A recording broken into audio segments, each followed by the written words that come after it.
कोई भी सरकार हठ धर्मिता पे आ जाती है तो अपने अहंकार का वो परवरिश करती है।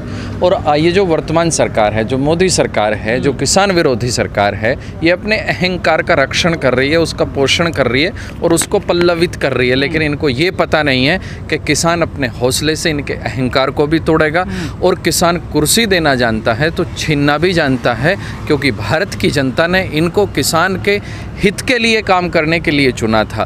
भारत में संवैधानिक प्रक्रिया है और डेमोक्रेसी में जो भी सरकार होती है वो जनता की सरकार जनता के लिए और जनता के लिए कार्य करने के लिए होती है। लेकिन ये सरकार अपनी जिम्मेदारियों पर पूरी तरह से खरी नहीं उतरी है। एक भी काम, मैं तो कहता हूँ पूरे 7 साल, इनको 7 साल हो गए हैं आज, 7 साल में ये एक काम बता दें जो इन्होंने जनहित में किया है। एक काम, टॉयलेट तो बनवाए ना जनहित में, मकान दे रहे हैं, मकान दे रहे हैं, टॉयलेट दे रहे हैं, ये बहुत साधारण चीज़ें हैं पहली बात तो। और दूसरी चीज़ क्या है कि टॉयलेट नहीं चाहिए, मेरे घर में टॉयलेट नहीं है, उसका कारण क्या है? इसका कारण साधारण है कि मेरे घर की आर्थिक स्थिति अच्छी नहीं है, और आर्थिक स्थिति अच्छी नहीं है इसका मतलब है कि मेरे घर में बेरोजगारी है। मुझे रोजगार दे दो, टॉयलेट तो मैं अपने आप बना लूँगा। ये सरकार आत्मनिर्भर होने का नारा देती है और ये लोगों को अपने ऊपर निर्भर कर रही है कि तुम्हारी तो टॉयलेट भी सरकार बनवाएगी। आप समझ रहे हैं? इसके पीछे की मानसिकता समझिएगा, इसके पीछे का विचार समझिएगा। तो दिक्कत ये है कि ना तो ये सरकार एम्प्लॉयमेंट की बात करती है, ना ये सरकार जन साधारण को साधारण सुविधाएं देने की बात करती है। आज देख लो कितना बुरा हाल है, हम और तुम इस महामारी से लड़ रहे हैं। महामारी में भारत कितना आत्मनिर्भर बन गया कि जिसके घर का पेशेंट है, जो मरीज है, उसके परिवार का सदस्य ही ऑक्सीजन सिलेंडर खरीदने के लिए भाग रहा। हरीश जी, आपने अभी कहा कि सरकार जो किसान विरोधी है, पर सरकार कह रही है हम तो किसानों के लिए कुछ करना चाहते हैं। 70 साल से वो गुलाम था, उन्हें हम आज़ादी देना चाहते हैं। ये कुछ लोग आ गए हैं बिचौलिया, ये किसानों के हित में कुछ काम नहीं करने दे रहे हैं। नहीं तो ये किसानों के हित में काम तो करें। ये एक काम बताएं जो इन्होंने किसानों के हित में किया है। उत्तर प्रदेश में पिछले 4 वर्षों में दोबारा चुनाव सर पे खड़ा है, 8 महीने बाद चुनाव है। 4 वर्षों में उत्तर प्रदेश में गन्ने पर इन्होंने कितना दाम बढ़ाया, ये बताएं। और उत्तर प्रदेश में हमारी ट्यूबवेल पर, जो किसान की ट्यूबवेल होती थी, उस पर बिजली मीटर लगाने का काम कौन सी सरकार ने किया, ये बताएं। हरियाणा में इन्हीं की सरकार है। मैं किसी दूसरे राज्य की सरकार से नहीं तोलना चाहता, मैं पंजाब से नहीं तोलना चाहता। पंजाब में किसान की ट्यूबवेल का जो इलेक्ट्रिसिटी है वो मुफ्त है, लेकिन मैं पंजाब की बात नहीं करूंगा, मैं हरियाणा की बात करूंगा। हरियाणा में 2000 रुपये है, उत्तर प्रदेश में 24,000 रुपये। ऐसा क्यों? क्या उत्तर प्रदेश में सोने के तारों में बिजली आती है? अब केंद्र सरकार पे जाइए। केंद्र सरकार में मन की बात में अभी मोदी जी बोल रहे थे, परसों ही बोल रहे थे, कल बोल रहे थे कि अब देखिए कृषि की जो नई नीतियां हैं, मुझे तो बड़ी हास्यास्पद लग रहा था। कह रहे थे कृषि की जो नई नीतियां हैं उनके अनुसार अगरतला का कटहल अब दिल्ली आ सकता है, बिहार की लीची कश्मीर जा सकती है। अरे क्या जम्मू कश्मीर का सेब आप नहीं खा रहे थे? मैं भी खा रहा था, आप भी खा रहे थे। कश्मीर का सेब तो महाराष्ट्र पहले भी जा रहा था, बिहार की लीची पहली बार दिल्ली नहीं आएगी।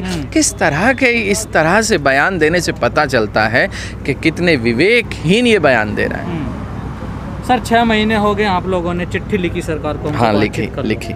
बहुत उम्मीद है आपको सरकार से कि हमसे बातचीत। हाँ बिल्कुल। सरकार ने तो इग्नोर कर दिया आपको। बिल्कुल, तो कोई बात नहीं, सरकार है, हमने चुनी है, लोकतांत्रिक व्यवस्था है। सरकार हमें कब तक इग्नोर करेगी? एक दिन सरकार को हमारे दरवाजे आना पड़ेगा। आज हम दिल्ली के बॉर्डर पे बैठे हैं और दिल्ली प्रधानमंत्री का घर होता है। दिल्ली की जो सीमाएं हैं वो प्रधानमंत्री की चौखट पे हैं। तो आज हम प्रधानमंत्री की चौखट पे 6 महीने से बैठे हैं, लेकिन एक दिन इसी प्रधानमंत्री को, जिस दिन चुनाव आएगा, जनता की चौखट पे जाना होगा और उस दिन जनता इग्नोर करेगी। हरीश जी, आप इतिहास बनाओगे, इतिहास बन के जाओगे? इतिहास याद रखो, आंदोलन हमेशा जीतता है। कभी भी दुनिया में कोई आंदोलन हारता नहीं है, क्योंकि आंदोलन की सबसे बड़ी जिम्मेदारी होती है एक मैसेज देना, जन साधारण को एक सूचना देना और उसे सूचित कर देना, उसे अवगत करा देना कि ये सरकार क्या कार्य कर रही है। हम बता रहे हैं, हम इतिहास बना कर जाएंगे, बनकर नहीं जाएंगे। इस सरकार में आंदोलन हारे हैं? नहीं, आप ऐसा ना समझे, आंदोलन हार और जीत आंदोलन की ये नहीं होती कि आंदोलन को पीट के भगा दिया गया। सरकार है, सरकार कुछ भी कर सकती है, कल को हमें भी यहाँ से पीट के भगा सकती है। यदि आंदोलन स्थल खाली करा दिए जाएं, उसे आंदोलन की हार नहीं कहते पत्रकार महोदय, आंदोलन की जीत कहते हैं। मैं उसे जीत कहता हूँ क्योंकि उस आंदोलन से जुड़ा हुआ व्यक्ति जहाँ जहाँ पहुँचेगा वहाँ एक आंदोलन खड़ा करेगा और सत्ता को उखाड़ फेंकने के प्रयास में रहेगा। जीत हुई आपकी कितने %? हाँ, 6 महीने में हमारी बहुत बड़ी जीत हुई।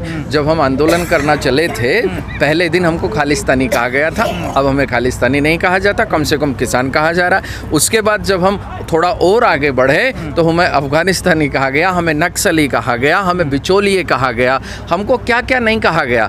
हमने हर उस टैग से लड़ाई लड़ी जो हमारे ऊपर इस सरकार ने लगाए।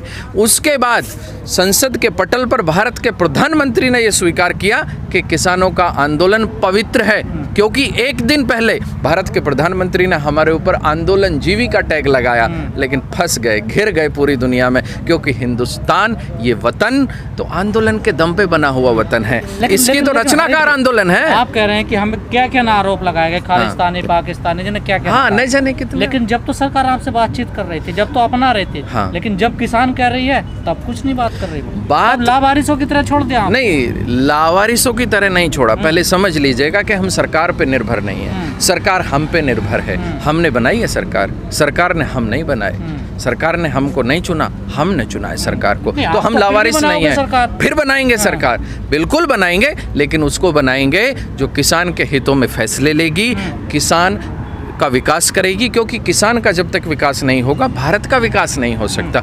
70% कौन सी सरकार है जो किसानों के हित में? किसी ने नहीं किया। मैंने कब कहा कौन सी है? मैं बताना हम चुनेंगे ना, किसान का बेटा बनेगा चौधरी चरण सिंह। देखिए जब आए थे यहाँ कितने थोड़े से समय के लिए रहे। अरे एज राजनीतिक क्यों रहे? सुनिए सुनिए, जो चुनाव लड़ते नहीं, वोट तो देते हैं, जो चुनाव लड़ते, अरे वोट तो देते हैं। मैं क्या कहना चाहता हूँ, वोट तो देंगे। आप याद रखिएगा, चुनाव ना लड़ना एक अलग पहलू है, लेकिन लोकतंत्र में वोट देना भी एक अधिकार भी है और जिम्मेदारी भी है। वोट तो दोगे, देना है। हाँ। तो अधिकार भी है और जिम्मेदारी भी है। तो आप ये समझ लो कि अपनी वोट की ताकत से, क्योंकि 70 वर्षों में मैं ये बताना चाहता हूँ कि किसान के हित में जो फैसले लिए, थोड़े बहुत तो उसको मजदूर बनाने के लिए लिए गए।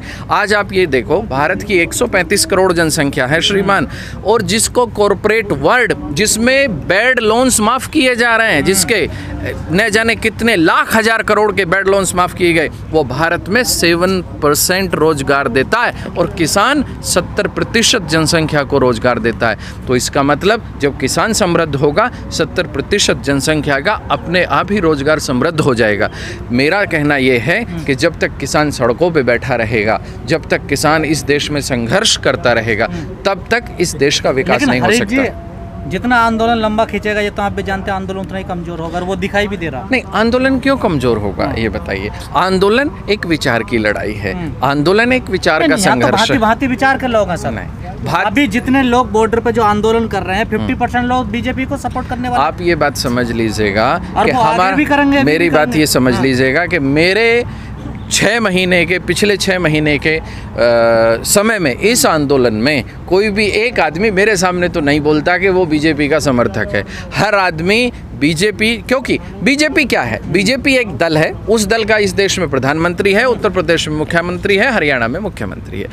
हमारा मकसद सिर्फ इतना है कि हम उस दल का विरोध कर रहे हैं जिस दल ने हमारे प्रति संवेदनाएं व्यक्त नहीं की। हम उस दल का विरोध कर रहे हैं जिसने किसान के लिए, उसका भला करने की तो छोड़ दो, उसका विनाश करने के लिए 3 काले कानून ले आए। और ये तीनों कानून में सबसे जो इम्पोर्टेंट है एसेंशियल कमोडिटी एक्ट, क्योंकि ये एसेंशियल कमोडिटी एक्ट तो आपके भी पेट पे लात मारता है। अब आप समझ लो कि वर्तमान में जब कोरोना से पूरा देश लड़ रहा था तो ऑक्सीजन की कालाबाजारी हुई या नहीं हुई? क्योंकि जब हम ऑक्सीजन की कालाबाजारी से जूझ रहे थे, उस समय भूख मिटाना ज़्यादा जरूरी नहीं था, जीवन बचाना जरूरी था। जब जीवन बचाने की जद्दोजहद में हम लगे तो ऑक्सीजन की कालाबाजारी हो गई। जिस दिन हम भूख मिटाने की जद्दोजहद में लगेंगे, उस दिन खाद्य पदार्थों की कालाबाजारी हो जाएगी और 20 रुपए किलो बिकने वाला आटा 200 रुपए किलो बिकेगा।